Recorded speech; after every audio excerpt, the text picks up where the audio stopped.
Hello मेरे प्यारे नन्हे दोस्तों, कैसे हो आप सब। बच्चों, आज जो कहानी मैं आपके लिए लेकर आई हूँ उस कहानी का शीर्षक है राज्य में उत्सव। तो ये कहानी शुरू करते हैं।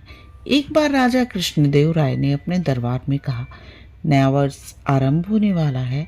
मैं चाहता हूँ कि नए वर्ष पर जनता को कोई नई भेंट दी जाए, नया तोहफा दिया जाए। आप बताइए वो भेंट क्या हो, वो तोहफा क्या हो।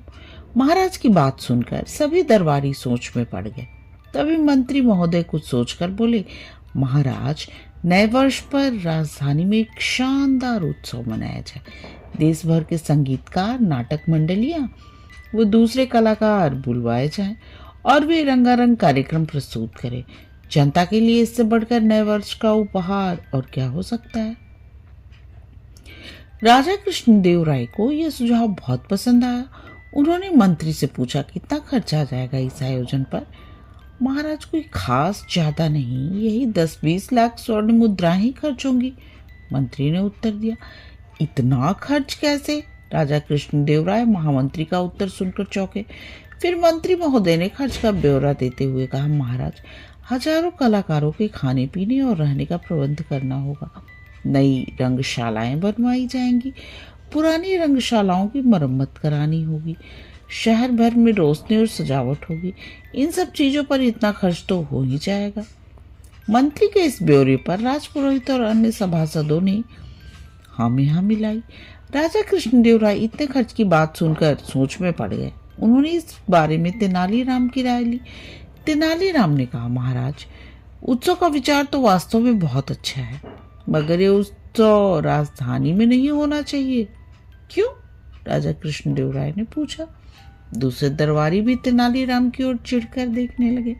महाराज, उत्सव यदि केवल राजधानी में हो तो शेष राज्यों की जनता को उसका क्या आनंद आएगा। गांव वाले अपना काम छोड़कर तो उत्सव देखने आएंगे नहीं। कलाकारों को राज्य के प्रत्येक गांव व कस्बे में जाकर जनता का मनोरंजन करना चाहिए। कलाकारों की कला के माध्यम से जनता अपनी संस्कृति, अपने इतिहास को जानेगी तथा कलाकार संस्कृति की धरोहर रखने वाले से परिचित होंगे। साथ ही कलाकारों का स्वागत सत्कार गांव वाले करेंगे। तेनालीराम, तुम्हारी बात तो बिल्कुल ठीक है। इसके लिए जितना धन चाहो खजाने से ले लो। धन? मगर किस लिए? ये तो जनता स्वयं खर्च करेगी।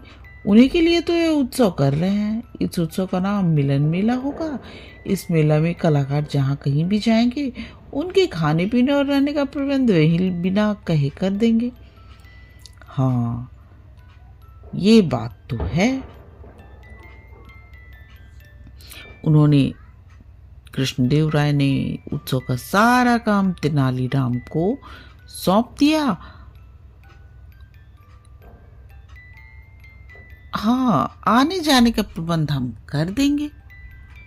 इस तरह बहुत कम खर्च आएगा महाराज, मगर इस उत्सव का आनंद सभी उठाएंगे। राजा कृष्णदेव राय को तेनालीराम की बात जच गई। उन्होंने उत्सव का सारा काम तेनालीराम को सौंप दिया। आयोजन की आड़ में अपना स्वार्थ सिद्ध करने वाले मंत्री व अन्य सभासदों के चेहरे उतर गए। बच्चों, अगर आपको आज की ये कहानी अच्छी लगी तो प्लीज़ मेरे चैनल को सब्सक्राइब करो और मेरे प्यारे नन्हे दोस्तों, आप आराम से सो जाओ और सपनों की दुनिया में खो जाओ। गुड नाइट मेरे प्यारे नन्हे दोस्तों, गुड नाइट।